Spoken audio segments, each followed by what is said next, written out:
설 연휴 덕분에 여유로운 2월의 첫 주입니다. 잘 계셨지요? 시와 삶의 이야기입니다.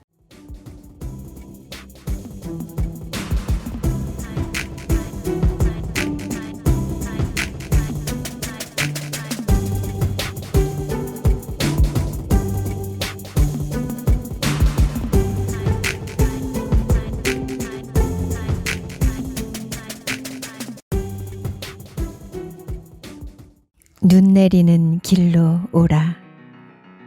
홍윤숙. 눈 내리는 길로 오라.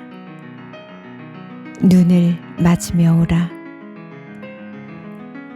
눈 속에 눈처럼 하얗게 얼어서 오라. 얼어서 오는 너를 먼 길에 맞으면 어쩔까? 나는 향기로이 타오르는 눈 속의 청솔가지, 20살적 미열로 물드는 귀를.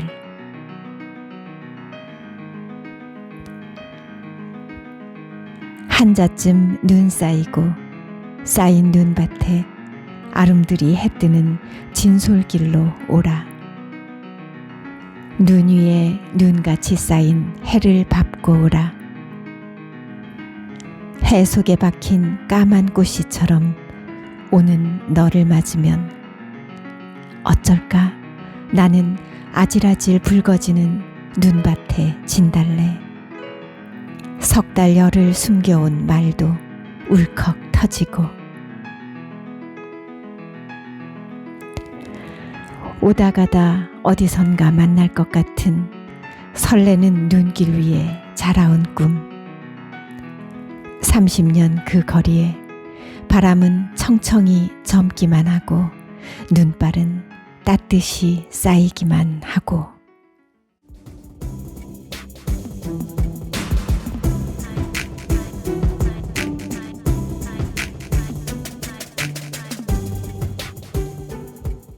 언제부터인가 이용실이 아닌 미용실에서 머리를 다듬는다. 기억에 의하면 적어도 20년은 더 된 것 같은데 아직도 한 달에 한 번 들를 때마다 잘 못 찾아 들어온 것 같은 민망함을 느낀다.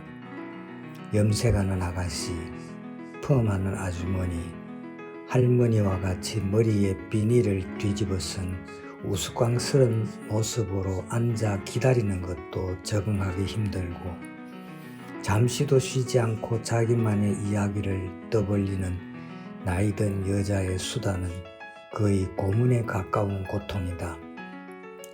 숙인 고개를 유지한 채 예약 순서를 기다리다 보면 그래도 사내들이 드문드문 드나들고 분명 잘못 들어온 건 아니지 싶다. 요즘 이용실이 있기나 한 걸까? 예의 그 푸른색과 붉은색이 교대로 그려진 이용실 표시판을 본 적이 없다. 푸른색과 붉은색의 의미가 정맥과 동맥을 의미한다는 걸로 기억하지만 한때는 아가씨 면도사를 고용한 것이 인기를 얻기도 하고 칸막이를 하고 남새스런 짓을 하다 손가락질 받는 고급진 이용실도 있었다.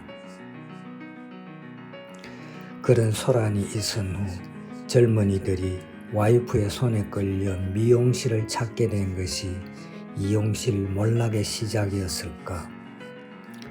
어쨌거나 그렇다고 없어지기까지 할 건 없지 않나.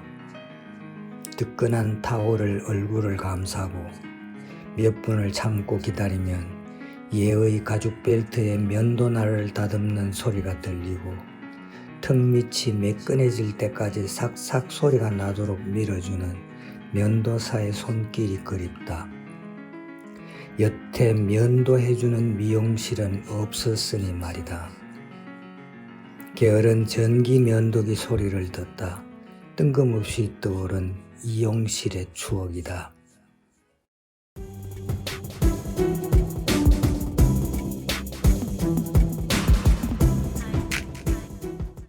시편 18편. 지휘자에게 주님의 종 다윗.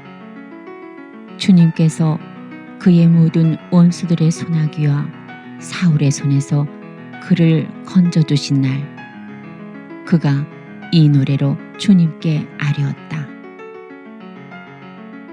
그는 말하였다. 저는 당신을 사랑합니다. 주님, 저의 힘이시여. 주님은 저의 반석, 저의 산성, 저의 구원자, 저의 하느님, 이 몸 피신하는 저의 바위, 저의 방패, 제 구원의 뿔, 저의 성체이십니다.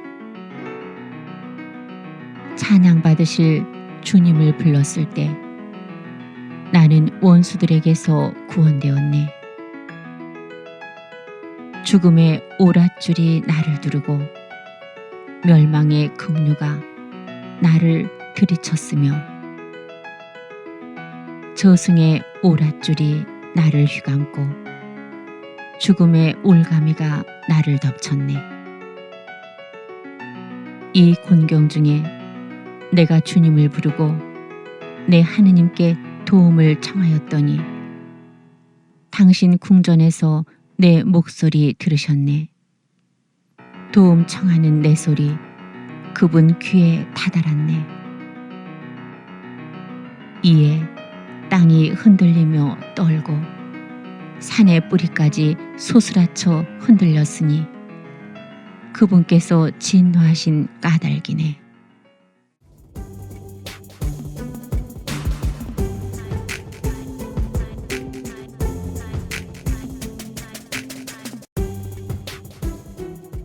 오늘도 함께 해주셔서 감사합니다. 다음 주에 뵐게요.